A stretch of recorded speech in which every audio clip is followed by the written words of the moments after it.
प्यारे बच्चों, class 7th की साइंस की क्लास में आप सभी का एक बार फिर से स्वागत है बच्चों। और हम पढ़ रहे थे चैप्टर नंबर 8 जीवों में श्वसन। बच्चों, ये चैप्टर हम लोगों ने पढ़ना स्टार्ट कर दिया था और इसमें बहुत सारी बातों को हम जान चुके हैं। आज हमें जानना था अन्य जंतुओं में श्वसन की प्रक्रिया और श्वसन अंगों के बारे में, साथ ही पौधों में श्वसन के बारे में। और इसके पहले के चैप्टर 7 तक जो है हम पहले की वीडियो क्लासेस में पढ़ चुके हैं। अगर आपने अभी तक वीडियो नहीं देखे हैं तो चैनल की प्लेलिस्ट में जाकर क्लास 7 साइंस की प्लेलिस्ट है, उसमें जाइएगा। उसमें सारे वीडियो क्रम से डले हैं, चैप्टर अच्छे से आप समझ सकते हैं, साथ ही अभ्यास प्रश्नों को भी अपने आप हल कर सकते हैं अपनी फेयर कॉपी में। तो चलिए बिना किसी देरी के बढ़ते हैं अपने जहाँ से हमको पढ़ना था। आज ये सब बच्चों हम लोग पढ़ चुके हैं, श्वसन की प्रक्रिया किस तरीके से होती है। आज हमें पढ़ना है श्वासोच्छ्वास एवं श्वसन में क्या अंतर होता है। तो यहाँ पर देखिए एक तालिका बनी हुई है, इसमें से आप जानेंगे कि क्या दोनों में डिफरेंस है। तो जो बच्चों ये प्रक्रिया होती है श्वासोच्छ्वास की, यानी ब्रीदिंग की प्रक्रिया जो होती है, ये एक यांत्रिक प्रक्रिया होती है या क्रिया होती है, जिसमें ऑक्सीजन जो होता है वो अंतः श्वसित होती है, यानी अंदर की ओर ली जाती है, इनहेल की जाती है। और कार्बन डाइऑक्साइड जो होता है वो उच्छ्वसित होता है। उच्छ्वसित यानी क्या होता है, एक्सहेल की जाती है। ठीक है, इसके साथ ही बच्चों अगर हम श्वसन की बात करें तो ये एक रासायनिक प्रक्रिया है। ठीक है, ये यांत्रिक प्रक्रिया थी और ये श्वसन जो है वो एक रासायनिक क्रिया है। इसमें ग्लूकोज का अणु जो होता है वो ग्लूकोज का अणु कार्बन डाइऑक्साइड तथा जल में अपघटित होता है, यानी टूटता है, और ऊर्जा भी मुक्त होती है श्वसन की प्रक्रिया में। ठीक है, और इसके बाद अगर हम बात करें ब्रीदिंग की तो यह कोशिकाओं के बाहर होने वाली क्रिया है, इसलिए इसे बाह्य श्वसन भी कहा जाता है। और अगर श्वसन की बात करें तो यह कोशिकाओं के अंदर होने वाली क्रिया है, इसलिए इसे क्या कहा जाता है, कोशिकीय श्वसन भी कहा जाता है, कहते हैं। ठीक है, इसके बाद बच्चों अगर हम बात करते हैं श्वासोच्छ्वास की या ब्रीदिंग की, तो इस क्रिया में ऊर्जा जो होती है वो क्या होती है, खर्च होती है इस प्रक्रिया में। जबकि जब श्वसन की प्रक्रिया होती है तो इस क्रिया में चूँकि अपघटन हो रहा है तो इस क्रिया में क्या होती है, ऊर्जा मुक्त होती है। तो यही दोनों में डिफरेंस है। तो अंतर आपको समझ में आ गया होगा, अंतर आप अच्छे से पढ़ लीजिएगा, याद कर लीजिएगा। अब हम चलते हैं नेक्स्ट, जो हमें पढ़ना है अन्य जो जंतु हैं उसमें श्वसन की प्रक्रिया एवं श्वसन अंगों के बारे में। तो यहाँ पर अगर हम बात करें बच्चों श्वसन के लिए कि श्वसन के बिना क्या कोई, या सांस लिए बिना क्या कोई जिंदा रह सकता है, तो ऐसा संभव नहीं है। सांस सभी के लिए ज़रूरी है, सभी के लिए जो है वो ऑक्सीजन ज़रूरी है। तो श्वसन के बिना कोई भी जीव जो है वो जिंदा नहीं रह सकता है। तो सभी जीव जंतुओं में मनुष्य की भांति श्वसन के लिए भी अलग अलग अंग होते हैं। तो प्रकृति में कुछ जीव अत्यंत सूक्ष्म व एक कोशीय भी होते हैं, जैसे अमीबा हो गया, पैरामीशियम हो गया। अगर बात की जाए इन जीवों में श्वसन की प्रक्रिया किस तरीके से होती है, तो इन जीवों में श्वसन की प्रक्रिया शरीर की सतह से ही विसरण के द्वारा होती है। ठीक है, ध्यान दीजिएगा बच्चों, अमीबा, पैरामीशियम, इन जीवों में श्वसन की जो प्रक्रिया होती है वो शरीर की सतह से ही विसरण के द्वारा होती है। बहुकोषीय जीवों की अगर हम बात करते हैं, ये तो एक कोषीय जीव है अमीबा, पैरामीशियम, लेकिन अगर हम बहुकोषीय जीवों की बात करें जैसे केंचुए वगैरह हैं, उसमें श्वसन की क्रिया जो होती है वो त्वचा के माध्यम से होती है। तो केंचुए में किस तरीके से श्वसन की क्रिया होगी, त्वचा के माध्यम से। कॉकरोच एवं अन्य कीटों में श्वसन के लिए उनके शरीर पर पार्श्व भाग में छोटे छोटे से अनेक छिद्र होते हैं।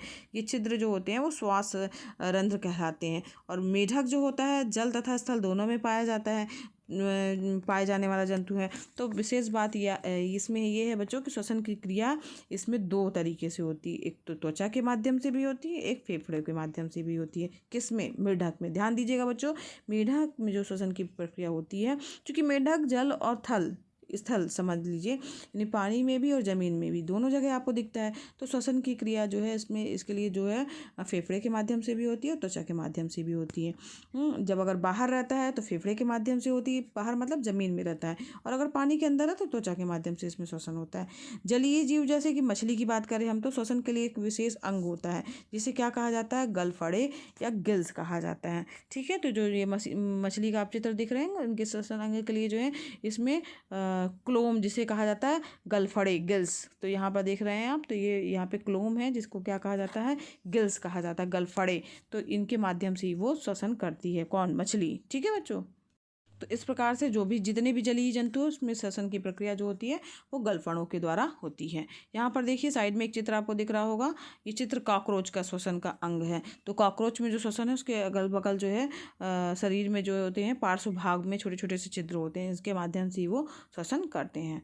ठीक, अब हम बात कर लेते हैं पौधों में श्वसन की। तो पौधे में किस प्रकार से श्वसन होता है, तो आपने सुना होगा बच्चों, कई बार आपके बड़े बुजुर्ग बोलते हैं कि रात में पेड़ के नीचे नहीं सोना चाहिए ना, या सूर्यास्त के बाद वृक्षों के नीचे नहीं खेलना चाहिए या नहीं रहना चाहिए। तो आपने कभी सोचा है कि वो मना क्यों कर रहे हैं कि रात में ही क्यों नहीं सोना चाहिए? दिन में तो बोलते हैं कि हाँ दिन में छाँव, ठंडी छाँव में सोना चाहिए, रात में क्यों मना कर देते हैं? तो पौधे भी जंतुओं की तरह ही बच्चों सांस लेते हैं। तो जंतुओं की तरह जो सांस लेते हैं तो और छोड़ते भी हैं। तो पौधों में श्वसन की प्रक्रिया होती है।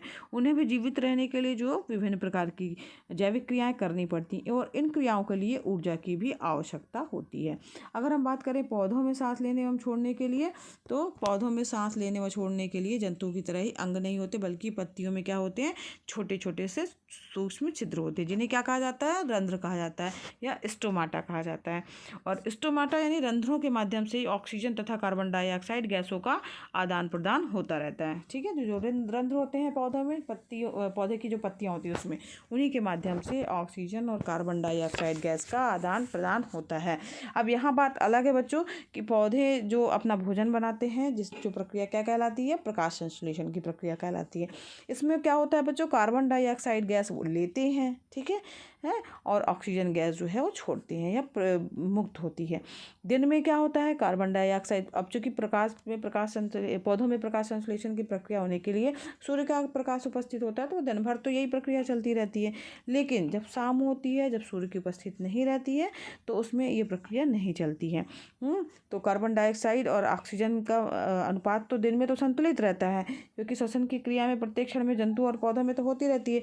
अब प्रकाश संश्लेषण की प्रक्रिया रात में नहीं होती है, तो ऑक्सीजन की मात्रा जो है वातावरण में क्या होता है, वो कम होती जाती है। ऑक्सीजन क्योंकि बन नहीं रही है, और ले तो रहे हैं वो कार्बन डाइऑक्साइड, तो कार्बन डाइऑक्साइड छोड़ तो रहे हैं, ऑक्सीजन जो है वो बन नहीं रही है। तो कार्बन डाइऑक्साइड गैस का प्रयोग नहीं होने से इसकी मात्रा क्या होती है, अब चूँकि उपयोग नहीं हो रहा है, क्योंकि ऑक्सीजन प्रकाश संश्लेषण की प्रक्रिया नहीं हो रही, तो उसी में कार्बन डाइऑक्साइड गैस की ज़रूरत पड़ती है। तो क्या हो जाता है, कार्बन डाइऑक्साइड की मात्रा बढ़ती जाती है, उपयोग नहीं हो रही है तो बढ़ जा रही है मात्रा ना। तो इसीलिए बोला जाता है कि पेड़ों के नीचे रात में नहीं सोना चाहिए। तो यहाँ पर देखिए चित्र दिख रहे हैं, रंध्र का चित्र है, इसमें स्टोमाटा ये बने हुए हैं। ठीक है, तो इस प्रकार से इसका पौधे जो होते हैं उसमें श्वसन की प्रक्रिया होती है।